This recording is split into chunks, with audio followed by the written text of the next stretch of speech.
السلام علیکم ورحمۃ اللہ وبرکاتہ۔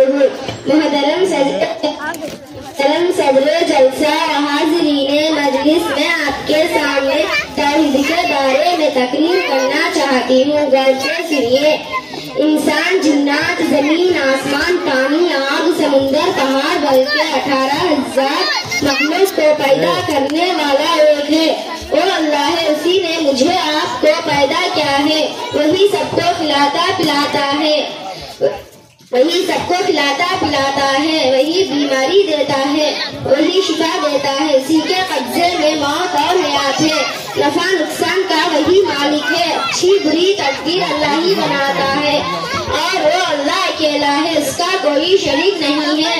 اللہ کے نہ ہاتھ ہی نہ ہی پیر، اللہ کی نہ زبان ہے نہ ہی ناک، نہ اللہ کے آنکھیں ہی نہ ہی کان، بلکہ نہ اللہ کے ماں باپ، نہ اللہ کے کوئی شکل ہے اور نہ ہی کوئی صورت، نہ اللہ کے ماں باپ ہی نہ ہی بیٹا بیٹی، بلکہ نہ اللہ کے بیوی تک نہیں ہے۔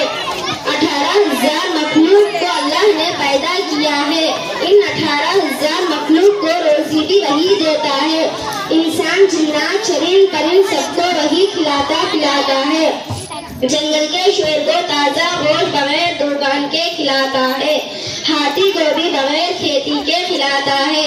اللہ تعالیٰ انسانوں کے ہدایت کے لیے 2 چیزیں دنیا میں بھیجا ہے، نمبر 1 آسمانی کتابیں، نمبر 2 نبی رسول۔ اللہ نے چھوٹی بڑی کل 104 کتابیں نازل کیا، 100 چھوٹی اور 4 بڑی۔ نمبر 1 زبور حضرت داؤد علیہ السلام پر اتارا، نمبر 2 توراۃ حضرت موسیٰ علیہ السلام پر نازل کیا، نمبر 3 انجیل حضرت عیسیٰ علیہ السلام پر اتارا، نمبر 4 قرآن مجید حضرت محمد صلی اللہ علیہ وسلم پر نازل کیا۔ آسمانی 103 کتابوں میں لوگوں نے رد و بدل کر دیا، لیکن قرآن مجید کی حفاظت کی ذمہ داری اللہ نے خود لیا ہے، اس لیے قرآن مجید کو کوئی بدل نہیں سکا، بلکہ جیسے قرآن مجید نازل کیا گیا اسی طرح اب تک باقی ہے اور قیامت تک باقی رہے گا۔ محترم حضرات، ایک مخلوق اللہ نے فرشتوں کی نور سے بنایا ہے، وہ نہ مرد ہی نہ عورتیں بلکہ نور سے پیدا کی گئی نورانی مخلوق ہے، وہ ہمیشہ دن رات اللہ کی عبادت میں لگے رہتی ہے، وہ اللہ کی نافرمانی نہیں کرتی۔ فرشتوں کی تعداد تو صرف اللہ ہی جانتا ہے، البتہ 4 فرشتے بڑے مشہور ہیں۔ نمبر 1 حضرت جبرائیل علیہ السلام جو نبیوں کے پاس وحی لے کر آنے کے کام پر مامور ہیں۔ نمبر 2 حضرت اسرائیل علیہ السلام جو اللہ کے حکم سے اس کی مخلوق کے جان نکالنے کے کام پر مامور ہیں۔ نمبر 3 حضرت میکائیل علیہ السلام جو بارش برسانے کے کام پر مامور ہیں۔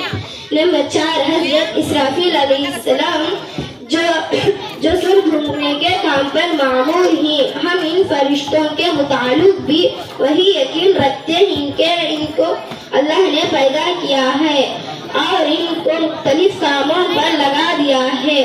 اللہ مجھے اور آپ کو ان تمام باتوں پر یقین رکھنے کی توفیق عطا فرمائے، آمین یا رب العالمین۔ السلام علیکم ورحمۃ اللہ وبرکاتہ۔